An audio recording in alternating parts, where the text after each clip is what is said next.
নিয়মিত আমরা যারা মোটরসাইকেল চালাই আমরা একটা সমস্যা কমন ফেস করি যে আমাদের মোটরসাইকেলের পারফরমেন্সটা কমে যাচ্ছে, কিংবা স্টার্ট নিতে দেরি করছে, স্টার্ট হওয়ার পরে ধাক্কাচ্ছে, মাইলেজ কমে যাচ্ছে, কিংবা ইঞ্জিনের সাউন্ডটা বেড়ে যাচ্ছে। এই যে এত সব সমস্যার কথা আপনাকে বললাম, এই সমস্যাগুলো হয় যখন আপনার ফুয়েল সিস্টেমের মধ্যে কার্বন জমে কিংবা ময়লা পড়ে যায়। আজকে দুইটা অ্যাডিটিভের সাথে আপনাদেরকে পরিচয় করিয়ে দিব যেগুলো ড্রামাটিকভাবে এই ময়লা এবং কার্বনগুলো পরিষ্কার করে ফেলবে। আমার হাতে রয়েছে লিকিমোলির ফুয়েল সিস্টেম ক্লিনার এবং লিকিমোলির ইঞ্জিন পারফরমেন্স ইমপ্রুভার। শুরুতেই আপনাকে ফুয়েল সিস্টেম ক্লিনারটা ব্যবহার করতে হবে, এরপরে ব্যবহার করবেন ইঞ্জিন পারফরমেন্স ইমপ্রুভার। আরও বিস্তারিত বলছি, তার আগে বলে নিই আপনি কিন্তু দেখছেন কিউরিয়াস বাইকার।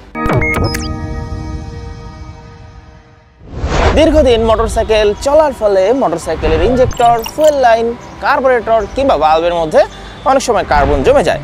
ফলশ্রুতিতে বাইকের ফুয়েল সিস্টেমটা সঠিকভাবে পারফর্ম করতে পারে না।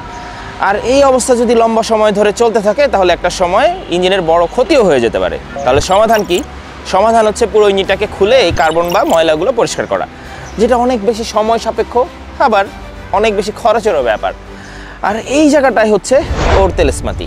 ওর মধ্যে এমন সব ডিটারজেন্ট রয়েছে যেগুলো ফুয়েল সিস্টেমের বা ফুয়েলের সাথে মিশে গিয়ে সে সরাসরি বাইকের ফুয়েল সিস্টেমে পৌঁছে যায় এবং সেখানে কার্বন বা যে সমস্ত ময়লাগুলো রয়েছে সেগুলো সে পরিষ্কার করে ফুয়েল সিস্টেমটাকে আবার পুনরায় নতুনের মতন কার্যক্ষম করে তোলে।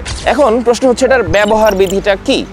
ব্যবহার বিধি খুবই সহজ। আপনি যখন প্রতিবার ফুয়েল নিচ্ছেন তখন ফুয়েল নেওয়ার সাথে 80 ml একটা বোতল ইউজ করবেন। যদি আপনার কাছে মনে হয় যে না এটা অনেক বেশি খরচের ব্যাপার হয়ে যাচ্ছে, তাহলে প্রতি 2 বার টাঙ্কি ফুল লোড করার সময় আপনি এরকম একটা 80 ml লিকিমোলির ফুয়েল সিস্টেম ক্লিনার ব্যবহার করবেন। এবার আসেন একটু লিকিমোলির ইঞ্জিন পারফরমেন্স ইমপ্রুভার নিয়ে কথা বলা যাক। সাধারণত মোটরসাইকেলের ইঞ্জিনে ফুয়েল বার্ন হয় অসমভাবে, আর ইমপ্রুভারের কাজ হচ্ছে সেই ফুয়েলের অণুগুলোকে ভেঙে ভেঙে ছোট ছোট কণায় তৈরি করা এবং সঠিকভাবে পূর্ণাঙ্গভাবে যাতে বার্ন হয় সেই প্রসেসটাকে রেডি করা। ফলাফল ইঞ্জিনটায় সঠিকভাবে বার্ন হয় এবং লম্বা সময় ধরে ইঞ্জিন চলে, ফুয়েল খরচ কমে।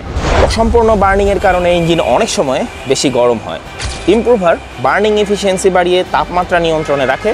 ফলাফল ইঞ্জিন থাকে ঠান্ডা, বাইক পারফর্ম করে কনস্ট্যান্টলি। ইঞ্জিন যখন পিওর ফুয়েল বার্ন করতে পারে তখন থ্রটল চাপলেই বাইক তাৎক্ষণিক রেসপন্স দেয়। ফলাফল মসৃণ গতি বৃদ্ধি ও দ্রুত স্পিড পাওয়া যায়।